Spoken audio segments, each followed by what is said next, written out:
গালি দেওয়াটা, এই যে গীবত করাটা, এর কত ঘনত্ব, এর কত বড় পাপ।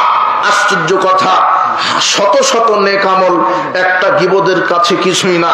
একটা গীবত করেছেন আর শত শত নেক আমল, শত শত নেক আমল দিয়ে জান্নাত হবে না। হাদিসটা আপনি ওইভাবে বুঝেছেন কিনা দেখেন তো। আমার নবীর কাছে একজন ব্যক্তি গিয়ে বলছেন, আল্লাহ নবী, ইন্না ফুলানাতা তুসকারু মিন কাসরাতি সালাতিহা ওয়া সিয়ামিহা ওয়া যাকাতিহা। আমি একজন মহিলা সম্পর্কে জানি, যে মহিলাটা বেশি বেশি সালাত আদায় করে, বেশি বেশি সিয়াম রাখে, বেশি বেশি দান সদকা করে, তবে মহিলাটি মুখ দিয়ে প্রতিবেশীকে কষ্ট দেয়, মুখ দিয়ে প্রতিবেশীকে গালি দেয়, মুখ দিয়ে প্রতিবেশীর গীবত করে, মুখ দিয়ে প্রতিবেশীর সাথে ঝগড়া করে।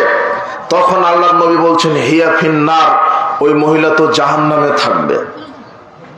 অপরাধ একটা আর নেকির কাজ কয়টা? কথা বুঝেন নেব না, এই যে বুঝেছে।